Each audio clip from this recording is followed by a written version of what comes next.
Coming to you from a cozy little condo high atop Old 4th Ward, Atlanta. Welcome to The Ron Show on America One Radio.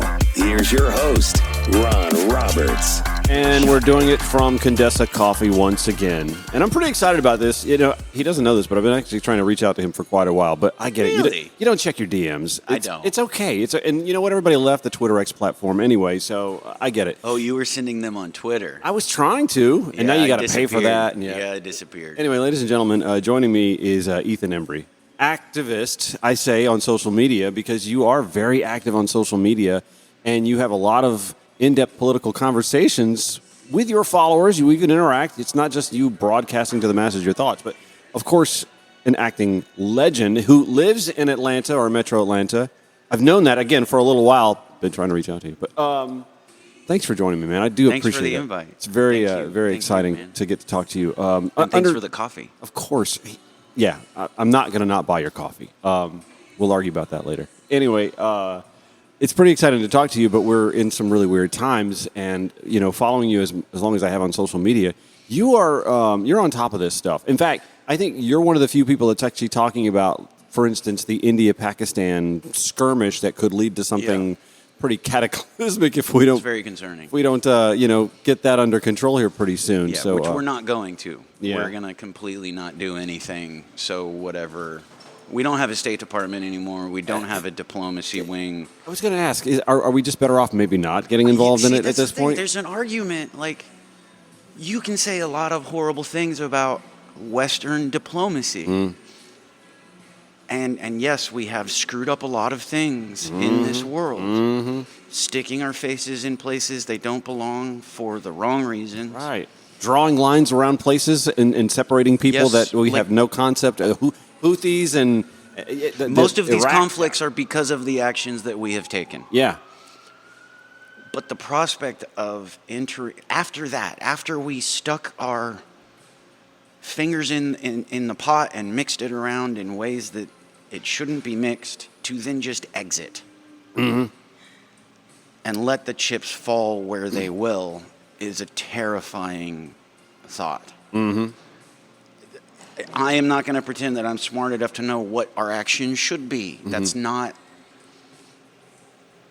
There's people a lot smarter than me. Well, they're not in the White House right now. They're not anywhere. Yeah. And I believe, leave it up to them. This is why we have democracy and elections and primaries, so that we can decide which person is going to choose the best team behind them. So that doesn't exist now. That's very scary. I don't know what's going to happen. We don't know what two nuclear-armed nations Are going to lead to at conflict looks like. This has never happened. That's right. Yeah. No, you're 1,000% right. We have proxy wars. Say what you will again about the proxy war system. But ever since the 50s... We're in one with Ukraine. Vietnam, Afghanistan. Korea, Afghanistan, all of those are what we've decided We'd rather is do. the best interest when two nuclear nations have a little tit for tat. We don't know what this looks like. And that's terrifying. Well, and also, as we mentioned, the folks that are in charge right now in our State Department, in our White House, I can't help but kind of chuckle. I saw the other day where J.D. Vance finally reacting now to Russia is asking for way too much to end the war. And this is tough, right? Yeah. Guess what, bright guy? It is tough. It was tough. It's been tough for a long time. And to sit on the sidelines and snipe about the way things were happening under one administration, and then you're in charge, the dog caught the car. And now they realize this car is hard to drive. And say what you will about the administration, the thing that baffles me to no end is the population. Because when the war in Ukraine started, the vast majority of the American population across both political spectrums was horrified by what was happening. Like, they were paying attention. White people were getting bombed. Conservatives in Ohio were outraged at Vladimir Putin. And they were pretty damn pissed when Donald Trump called him a genius. Mm-hmm. And suddenly we forget all of that. Yeah. We are a forgetful society, period, though, when you think about it. I mean, I think folks are kind of realizing, oh, yeah, this is why we didn't like him the last time. The bread lines. Yeah. The 1.5 million dead Americans. Yeah. Yeah. The unemployment. Yeah. The inflation. Yeah. Like, and we are on the way. We are speeding towards what I think is going to be a very uncomfortable situation in this country. Well, and I think the breadcrumbs are already showing themselves. When Donald Trump says something about your children dealing with $2 versus 30, yep. He's talking about Christmas, y'all. It's not even June. He's not just talking about dolls. He's talking about medical supplies. Of course. He's talking about car parts. Yeah. He's talking about electronics. Mm-hmm. He's talking about the things that we use to power our homes and building materials. Yep. He is talking about everything. Yeah, it's about to get pretty ugly. And again, there's another argument. Like, yes, we destroyed our labor force, our middle class in this country, 30 decades ago? Yeah. By outsourcing our industry. Mm-hmm. They wanted to kill our unions. They successfully did. Yeah, exactly. Using foreign labor to do that. Yeah. They used the carrot of, hey, we can get you cheaper TVs. Mm-hmm. All we have to do is pull this job from you and give it to someone else, give it to a child overseas. Yep. Right. But you'll be able to afford 5 TVs. Yep. And we fell for it. Mm-hmm. You can say that was wrong. Mm-hmm. You can say that it would be great to go back to a place where American manufacturing exists, but that's going to take time. You can't. Oh, it's not an overnight thing, It's right? A, it's not an overnight thing. B, I don't see how you can go back to it. People don't want to do those jobs. No, you're right, 1,000%. And well, we're finding that out with immigrant labor being scared away too. Farmers are having trouble filling their needs labor wise. Citrus juice is getting expensive. Yeah, real quick. Right. I was going to say I had a great story visiting New Orleans. We went to go buy some orange juice, and it was like $12. Yep. $12. And you're right there next to Florida. I mean, wow, that was That's an incredible. orange. Yeah, it's like, okay. Wait until you want some mango smoothie. Yeah, I don't We buy don't orange. grow mangoes in America. I don't buy orange juice, but that was sticker shock for me. It's like I don't do milk, but like when you see what a gallon of milk costs, it's like, oh wow, I have no idea. I just don't buy it anymore. But my God, yeah. I bought a 1995 Ford F-250 with the 7.3 liter power, my dream truck. You're working on it, right? Because I see you working on it a good bit. Putting it back to. So I found one. I pulled it. It was a good price. It was a just price. Mm-hmm. And when I gave him the Ziploc full of cash, and he was counting it on his counter, he said, do you eat eggs? You're not a vegan or vegetarian? Here, here's a dozen eggs. And he gave me a dozen of the eggs that come from his chickens. Like they had a couple acres. Yeah. And it's not a bad idea. It's a great idea if you can do it and bird flu. Oh, yeah, there's that. But I think we're past that. But I felt like I had bargained the price of the truck down because I got a dozen eggs. Like, I didn't haggle at all, but I got that thing for a solid amount less than he was asking with those 12 eggs. Nice. We're with actor Ethan Embry, and we haven't even talked about his acting career. I'm definitely going to dive into that because I'm going to geek out just a little bit on that. But the reason I was drawn to you is just because, again, you have conversations on social media that are so in-depth politically, and I think it surprises folks. I'm sure you hear this a lot from people. In fact, I know you do. I see it from people who like to snipe on social media. Just another Hollywood elitist. You don't strike me as anything remotely elite or No. Hollywood even, I guess, in some respects. I'm a Georgia boy now. I'm working on it. Okay, yeah. Working on it. California transplant. Pump your brakes. But but yeah, I mean, you seem to have a firm grasp on what's happening.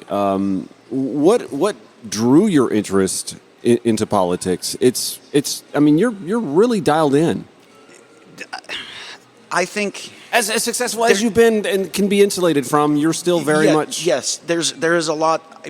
A lot of it is motivated for me by I want to know. It's a search for understanding. Okay. And one of the things that I found incredible about social media, specifically Twitter, was the access to voices outside of the confines of your life. Mm-hmm. We live in a economically, racially, culturally segregated society. It's just how we operate as people. Mm-hmm.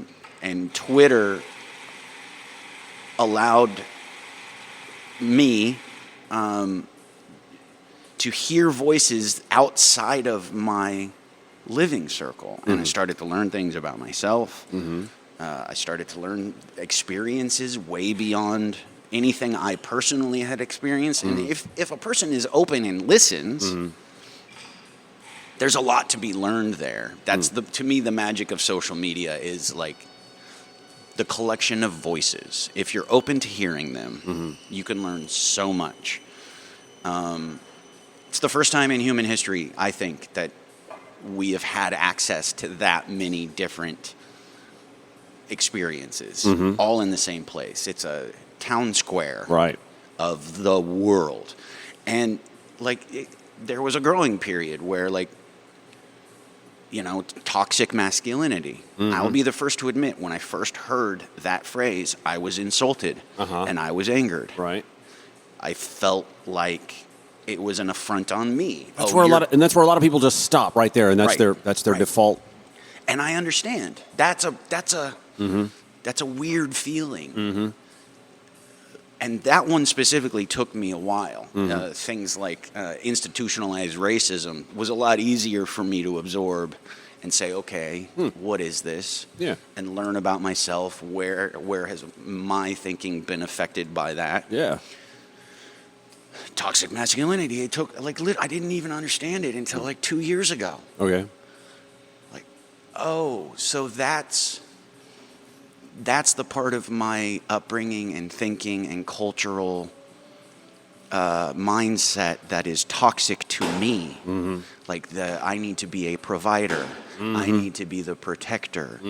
Because when I stop and I look at my stresses, my everyday fears, vast majority of them are economic based. Yeah, I can relate. Vast majority of them are coming from that, you need to be the one. The people in your lives, your wives, your children, you are the sole responsible party for them. And it's not true. They're also responsible. Sure, it's just not on me. It doesn't poorly reflect on me as a person if we have hard times.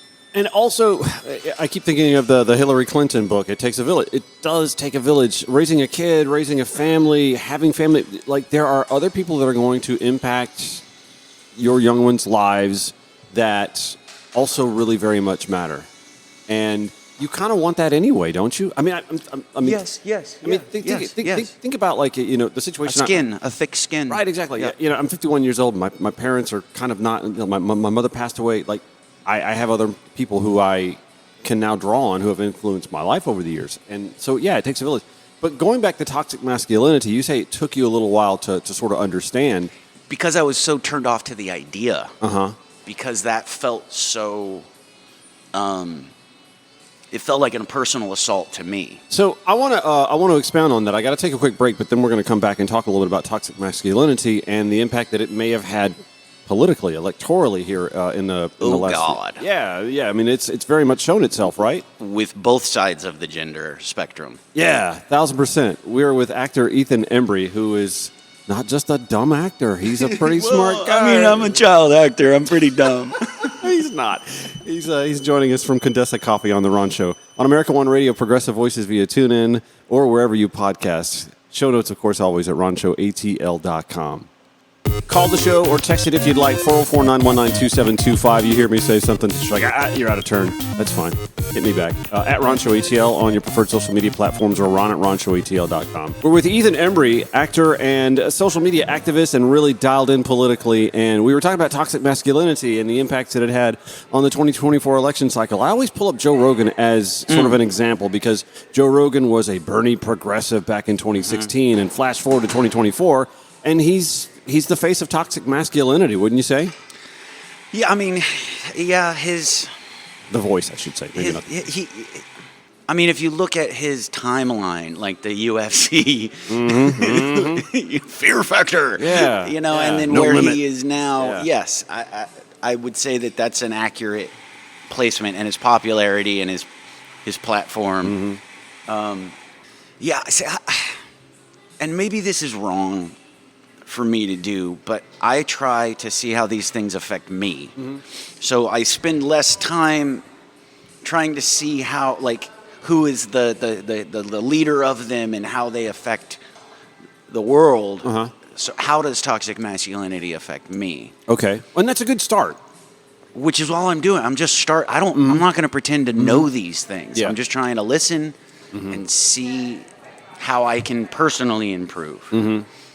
And like we had said, institutionalized racism was an easier thing for me to understand, because if I paid attention, I could see how it affects me immediately. Moved to Atlanta 7 years ago. I grew up in Los Angeles. When I was a kid, it was predominantly Hispanic neighborhoods. And then in my teens, Los Angeles is a very segregated city. I had never lived in a black neighborhood. Okay. And I moved here to Atlanta. I moved to the southwest side. And I noticed that I wasn't completely comfortable when I would go to the grocery store, to the burger stand. Like, okay, so why am I not comfortable? And I realized it's because I've never been the only white dude. Yeah. Okay, so why does that make you uncomfortable? And I started paying attention to it, and I wasn't uncomfortable around black women. I was uncomfortable around black men, specifically when there was more than one of them. Why? Like, I would be in the fucking dairy section. Can I say that on the radio? Sure, go for it. Great. I was in the dairy section at the grocery store, and I would get uncomfortable. We're both buying Greek yogurt. Right. Like, why is he making me uncomfortable? You're not buying Greek yogurt in the hood. Stop it. And I stopped and looked, and I was like, oh, well, that's wiring. That effect. It's my wiring. Yeah. And when I made an effort at that, to pay attention to that, I noticed my interactions in the city I live in dramatically changed. Absolutely. You literally went through what, like the woman who's on the elevator and the black man gets on and she changes the sides of the purse. That's the moment. The aha moment. Yeah. And the thing that white people do, when somebody says to us that was racist, we take it as an assault. As an offense, yeah. As an offense. Right. And what that offense action does is shut us down. And it makes it impossible for us to learn and 1,000%. And to modify, because we're defensive. Yeah. Because that was offensive. Why are you offending me? No, I'm trying to educate you.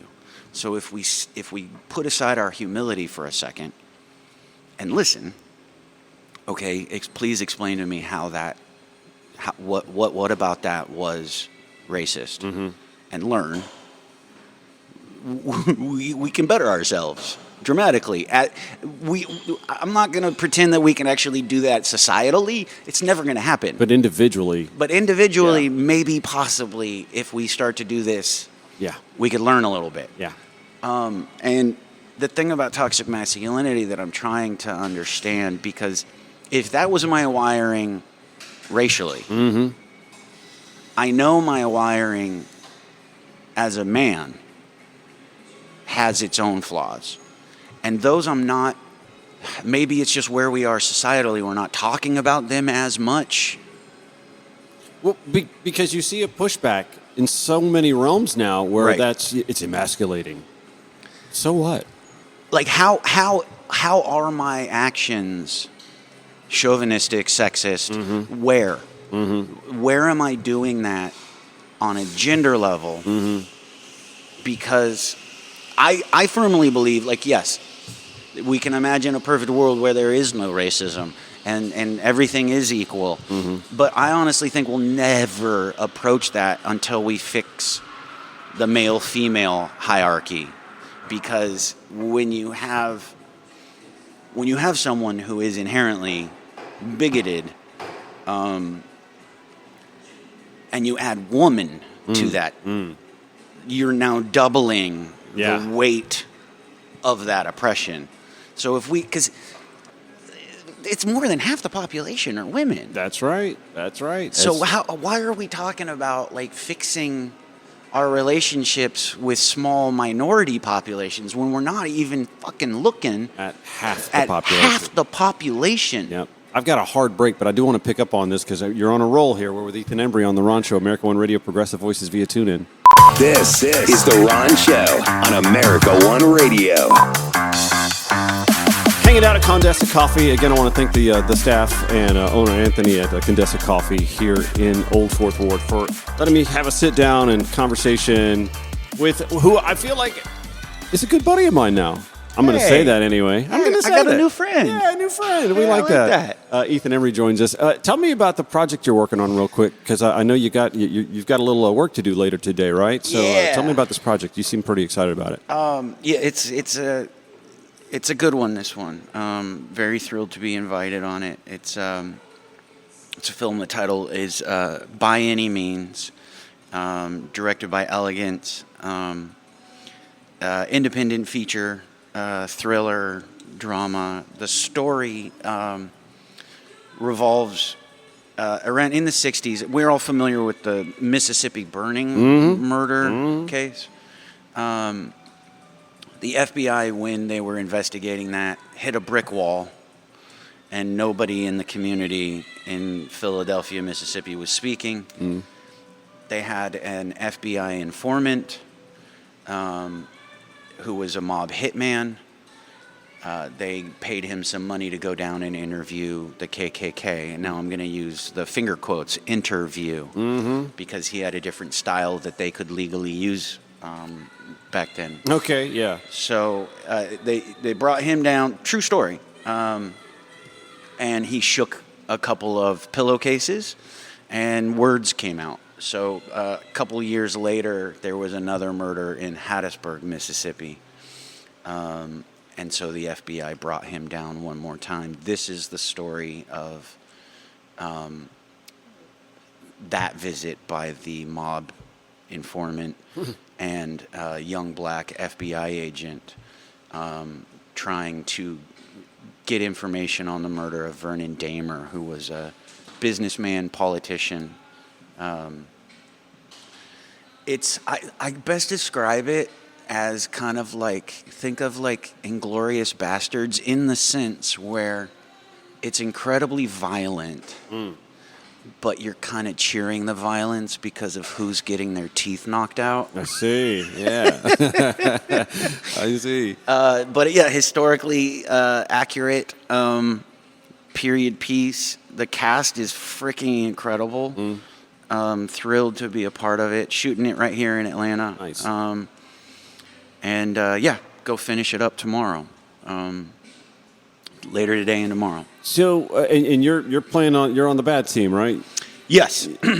How? What is that like to, as an actor, channel someone that you cannot in any way relate to? Well, I think we can relate to everybody. Okay, go with it. I think that. I think there's a little bit of everyone inside of all of us. And my job when I play a character, even with comedy, it's to find the things I identify with, and then put those in the front. We talked about it earlier. It's not hard for me to find where I have had bigoted thinking. Okay. It's there. Anybody that says I've never been bigoted and chauvinist and prejudiced before in my life, okay, great, sure. Or buddy. lacking in self-awareness. Yeah, right. Right. So you look at those, but for him, the thing that's interesting for this guy is he's not a bad guy for himself. I see. I was going to say, because you mentioned he's a Klansman. He's a social activist, and he very, very clearly was very outspoken about his belief that fascism is the only way you keep a society in order. He was proud fascist. Yeah. And he was very open about the fact that he was a criminal. But God, I could just transition this easily right to the current president. It's very interesting on that. Yes. Yeah. But the difference is like, I have a lot of respect for someone who is honest. Okay. And open. I can sit there and converse and understand when they're honest. It's when they're denying the obvious that I lose all respect. Yeah. Like, okay, you say you're a fascist, just explain this to me. Yeah. I'm not going to shut you off just Right. because you said I'm a fascist. Okay. Because you're being honest about the fact that you're a fascist. So explain to me why do you believe this way? Yeah. It's when someone says something like, I'm not racist, that it's just like, I get shut off. That's pretty fascinating to again sort of dovetail from that role and that character that you're portraying to where we are today. And there's the denial of fascism. There's also I worry from the left of center point of view. Like sometimes we get a little hyperbolic, but little in 2020. All right, in 2024 it felt very hyperbolic, but in 2025 it's not. It feels it's very not. real. It's not right? hyperbolic. It's not. I mean, it's one of those, like, we were right, but, like, we still have 47% of the country that ain't bought in on it yet, that doesn't realize it doesn't affect them. We're the frog in the water that's, starting to boil. And I wonder if even when things do directly affect people, if there will be a willingness to acknowledge it. Because we've already been through things that greatly impacted our communities, and they just were denied. Like, we all watched the stick bleach in your veins and UV light up your butthole. Like, there's just this denial of reality.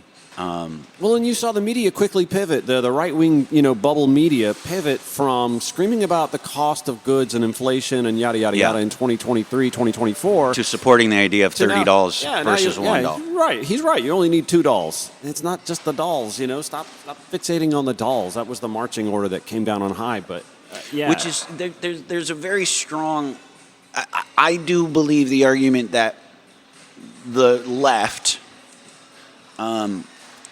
doesn't have a effective public outreach. Right. One of the things that most infuriated me. Messaging is the problem. Messaging. Yeah. I was just livid with the communications team of the Biden White House. Right. Like, great. Okay, you could critique many of his actions or inactions, but the thing that failed was the communications team.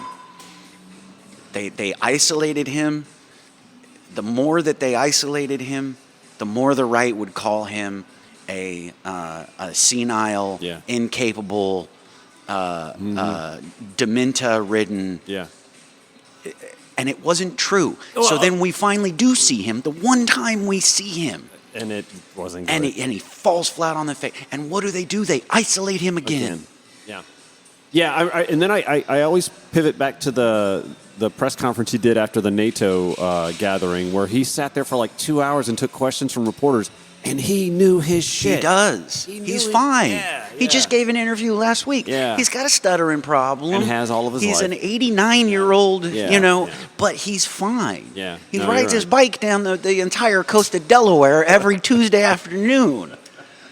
1,000%. Yeah. The guy lives on ice cream and Moxie. He's doing fine. Yeah. But the comms team didn't let us see him because he also has a history of sticking his foot all the way down his mouth. He does. He's Joe. That's the thing we actually kind of liked about him when he was vice president under Obama. Let him stick his foot in his mouth because look at what the right let Trump say and act and do and just supports everything. Yeah.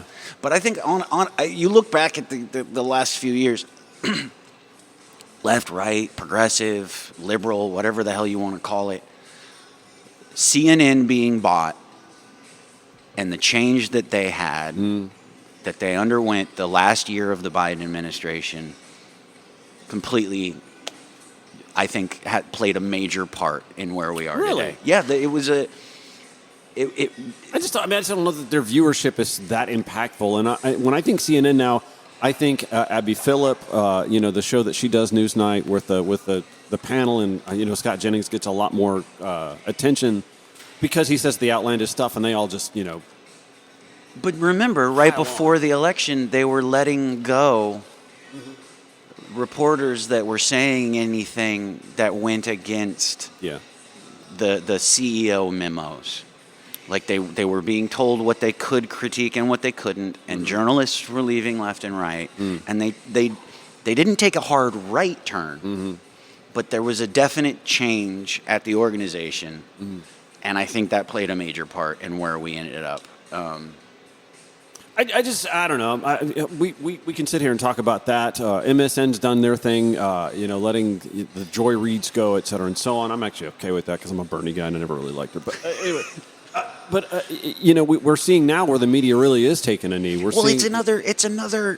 It's a corporation. Yeah. These media ecosystems, they're just there to make money. You're talking to an old radio guy who went from mom and pop radio stations, spotting the country, to a handful of corporate owners now controlling the message, and it's why radio station playlists are homogenous. Hell, the names are homogenous. You can go to any town and find a Kiss FM pop station because that's what they're all called under the one umbrella. Yep. Yeah, and so where do we find the information now that is unhomogenized, undiluted? I don't know. You look for little podcasts and radio stations like the one I'm on, and the thing that I do to try and do this, and even then though, the thing that frustrates me is, we're still, like on the left, we're still drawn to like the Brian Tyler Cohens, et cetera, and so on, who tried to start an organization called Chorus to get little guys like me, little folks like me, together to confab and to book each other for guests and whatnot. I signed up for that like after the election when they launched it. I still haven't heard from him because he's too busy doing his own things and being on all the cable outlets and et cetera and so on. So, messaging is a problem. The fact that we don't have an ecosystem. Right-wing media began when Christian radio became right-wing radio, and then Rush Limbaugh he was lightning in a bottle, this started in the 50s. Right. Exactly. Oh, I'll give you the brainwashing of my dad. You should watch that documentary. I don't know if you've seen that yet, but I've had Jen, her name eludes me, but she did this fantastic documentary that really spelled how from the 60s on, her dad just went from being this affable guy to being angry at everything, and it all had everything to do with talk radio and then the advent of Fox News, et cetera, and so on. It ties into my research of this KKK guy that I'm playing and how his hatred towards the Jewish people developed from a radio show out of Lancaster in the 50s. How about that? It all, this right-wing extremism ecosystem, it's actually, I'm kind of impressed. If you sit back and you're like, wow. And the thing good job. You guys, took it all the way from the radio to the Supreme Court. Congratulations. In the White House. But it was pretty organic. It didn't happen by design. It wasn't like it was designed that way. It just kind of amoebaed into But wasn't it? Do you think? I'm not a conspiracy theorist, but I just think their long game is really impressive. I think Mitch McConnell, his long game, man, you got to hand it to him. Yeah. Well, and I give Democrats a hard time because I don't think that they're big thinkers. There was this conversation, there was this confab here in Atlanta Monday and Tuesday from a bunch of centrist Democrats, third-way Democrats about, Democrats don't need to think about just the future. They got to think about the now. And I'm like, why can't we walk and chew gum? We should be able to do both. You got to think big. Because people want to be inspired. We love renderings, right? Artist renderings of things that are coming. Democrats don't give people renderings. They give... The right has a very narrow set of thinking. Mm-hmm. Christian, white. Yeah.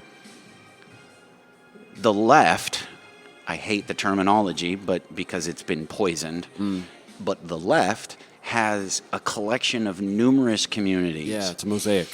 And the struggle that the left has is finding a cohesive voice and deciding on a direction. Yeah. It's far more complicated when it's fractured.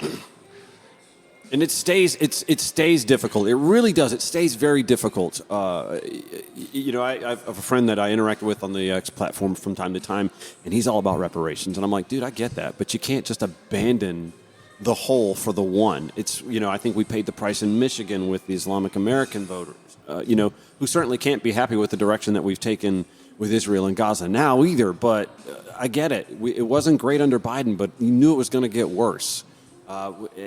It's like herding cats, and each individual cat has their own, scratch the itch or scratching punch. And here we are, two white men calling the rest of them cats. I'm a cat guy, so I get to do that. But it's like, what do you do? Yeah. Well, I mean, I'm a gay guy. What do you do? I get to play the gay card, though, and I get to say, well, you know what? We were having that problem in 2004 when, Democrats weren't exactly warm to the idea of gay marriage, and we lost an election because that's what they used to draw people to the polls, demonizing us. And that's why I sort of relate to folks who are demonizing trans people right now. It's like, this is just another culture. It's an easy target. Yeah, it's another culture battle that in the future we'll look back and go, wow, that was just nothing. Nobody right now is talking about cats and dogs being eaten. Nobody is talking about kids being turned trans at lunch hour. Mm-hmm. Nobody's talking about it. Mm-hmm. They spent hundreds of millions of dollars. And that, to me, is what is impressive, is how they can focus and accomplish their goal and then go away. Yeah. And they'll come back. In 3 years, they'll come back. It'll be something else. It's going to be aimed at John Ossoff. Yeah. And it's going to all be collected into one target. And the progressive Georgia wing is going to be fractured, upset that he's not progressive enough here and that he's too progressive here. Yeah. And they're going to nitpick and nitpick and nitpick. Mm-hmm. How do you fix that? I don't know, but he's my favorite right now. Yeah. He really is. I think if he wins this next Senate campaign. You think that sets him up for something bigger? I think it sets him up for national politics. I remember saying that a couple years ago. I was like, I like the cut of his jib. Very impressed by him. Yeah, I like the cut of his jib. Look at his a bipartisan. couple of weeks ago. Yeah, his bipartisan bona fides are fantastic. Unbelievable. Yeah, I went to his town hall a couple weeks ago, and it was not a kumbaya hand holding. Let's console each. There were people who were very angry. Like, what are you doing? Why aren't you doing enough? He handled it with grace and elegance. And I will be honest, it's not as if he was even as popular with that crowd as his contemporary, Reverend Senator Warnock, is, because Reverend Senator Warnock in his office seemed to be handling things more in a personal touch sort of scenario, and his office seems to be a little bit behind the curve, and he owned it. He owned it, and I think he turned these people around a little bit, and I like the cut of his. But I'm going to take a quick break and come back because I want to talk a little bit about Reverend Senator Warnock and the fact that you go to church and you're not a religious person, which I found pretty profound. You listen to one sermon of his.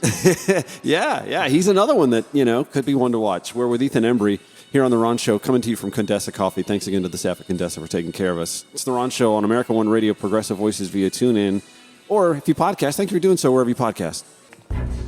All right, I'm kind of sad to say this is my final few minutes with Ethan Embry on today's show, but you know what? It's been lovely. Yeah, we're going to do this again, right? Yes, please. We'll come back. Any invite, absolutely.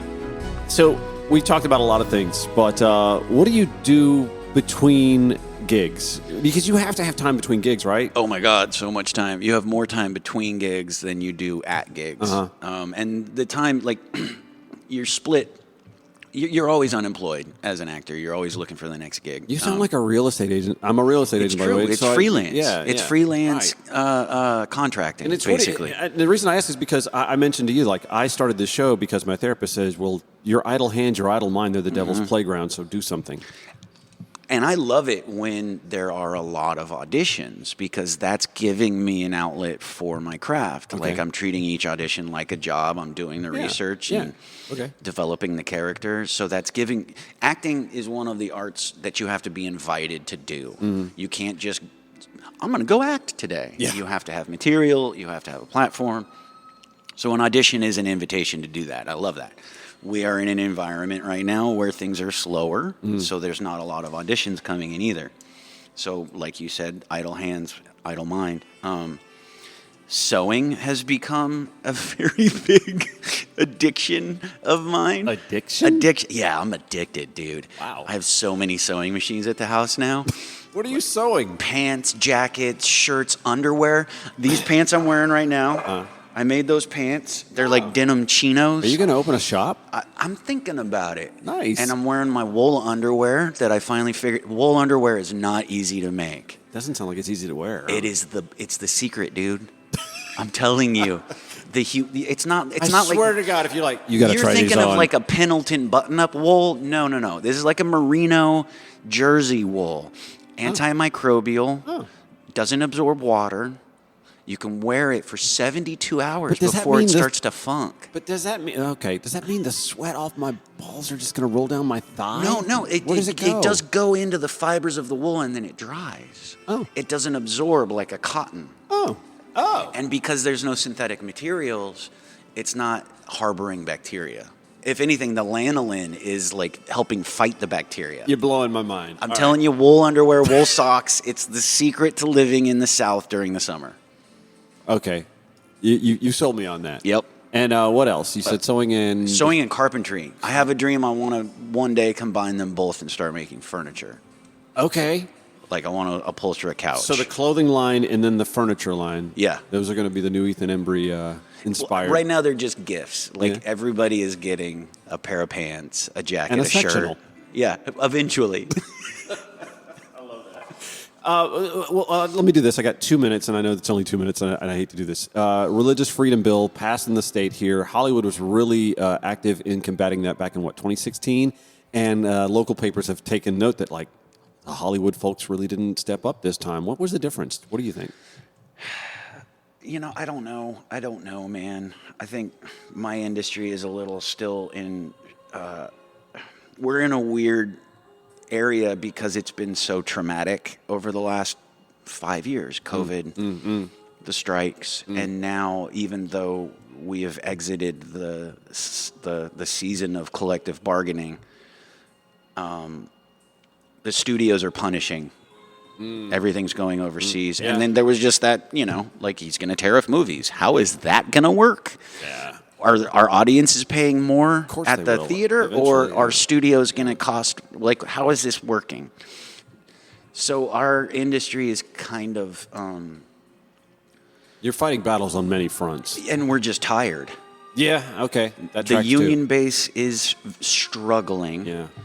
That tracks. There's a small population of elite that are continuing to work and make a lot of money, and they're quiet.